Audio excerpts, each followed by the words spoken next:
Hello, I'm Bud McCord. I'm here in Brazil, South America. It's the 21st day of September. It's good to be talking to you, and welcome to Food for Thought, Thinking with Jesus. Not thinking about Jesus only, but actually thinking with Jesus. Man shall not live by bread alone, but by every word that proceeds from the mouth of God. And the Apostle Paul assured us in 1 Corinthians chapter 2 that we have the mind of Christ. So I believe that we can think with Jesus about every subject that there is that we can imagine, because all the wisdom of God is dwelling in Jesus for our benefit. The title of the devotion today is The End of Love. The End of Love. Can you imagine living here in this world in which we live with 7 billion people, more than that by now?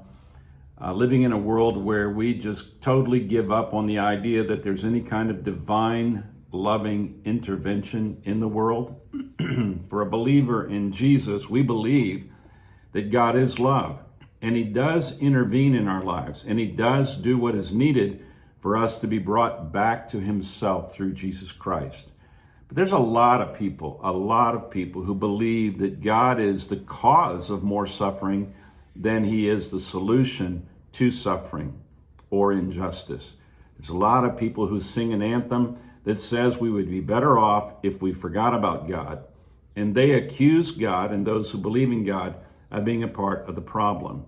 It's not an unusual accusation. I've heard it all through my many years in the ministry, and it's not going to go away anytime soon. I think that God is the most accused being that has ever existed. And yet, in spite of all of that, He continues to keep love alive among us. So the title of this devotional for the 21st of September is The End of Love. From the moment that Adam and Eve sinned in the Garden of Eden, the flow of love between humans stopped. The existence of love among us suffered the risk of disappearing forever. To make it possible for love to survive, God took drastic action and put humanity into intensive care.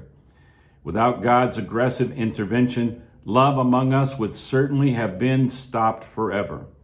Love was at risk, like a patient that hangs between life and death in intensive care. God became the doctor, committed to saving humanity from the end of life and love.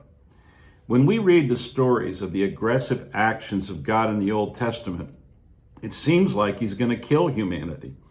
Reading the Old Testament is like visiting an intensive care unit in a hospital. It is shocking, but we understand that the danger requires extreme and often bloody interventions performed by the doctor.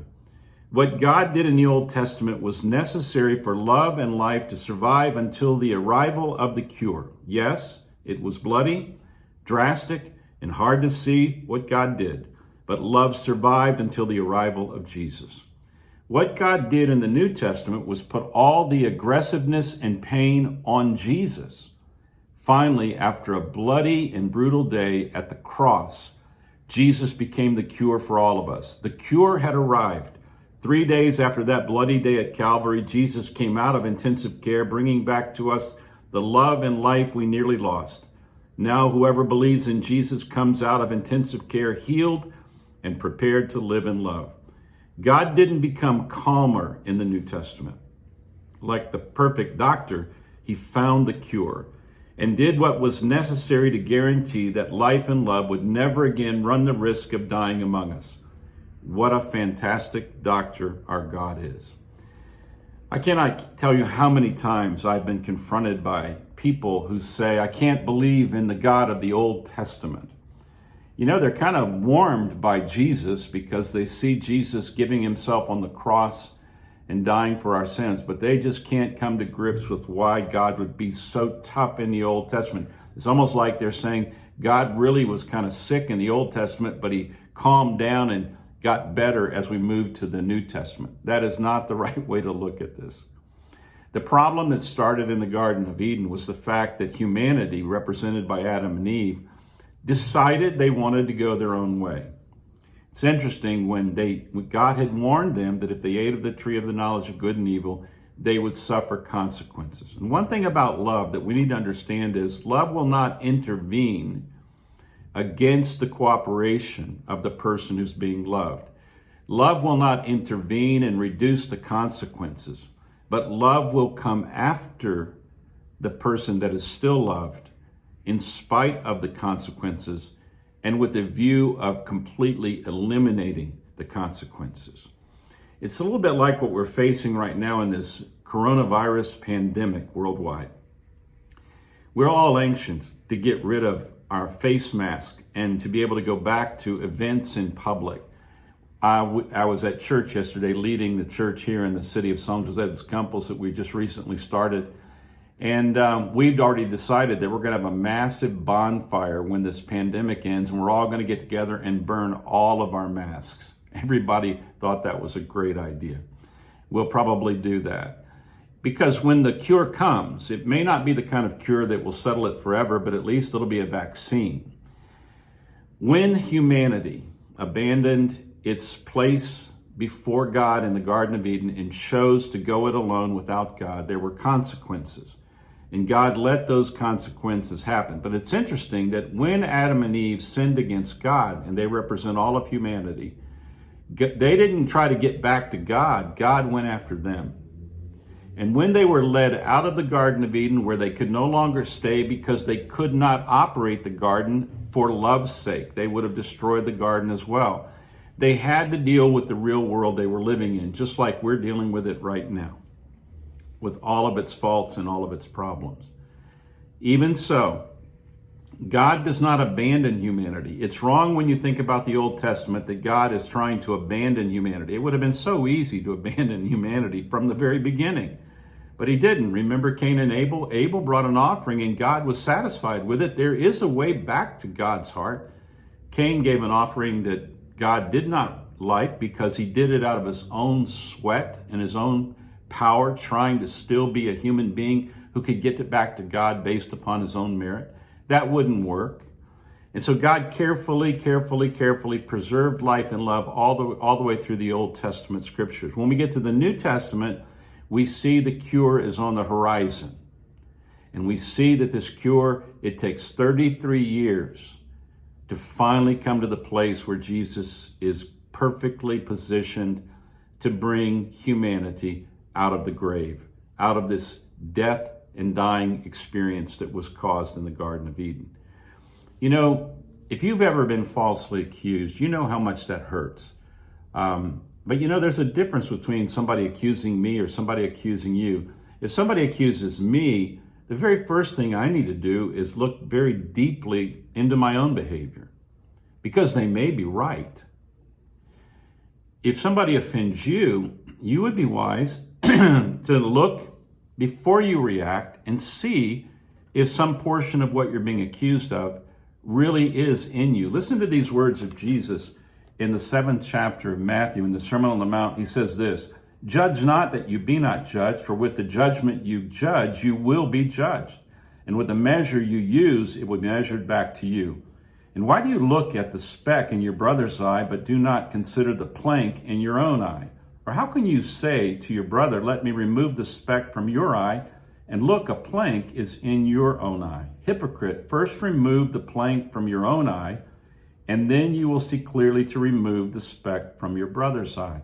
You know, when I get accused or you get accused, there is a possibility that I have done at least something that I need to apologize for.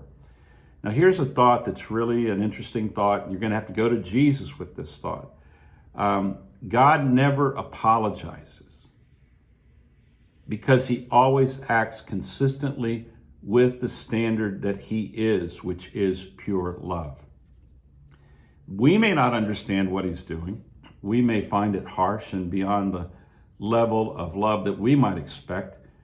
But it's like me criticizing a surgeon in a surgical suite in an intensive care unit going in and giving my opinion. I don't even have a clue what is necessary to bring somebody through a massive heart attack or a near-death sickness. I'm just not qualified to make that judgment. When we begin to look into the Bible and we don't like what God is doing, it would be very wise of us to remember that we broke away from God. He was under no obligation except the obligation that's in his own character to come after us.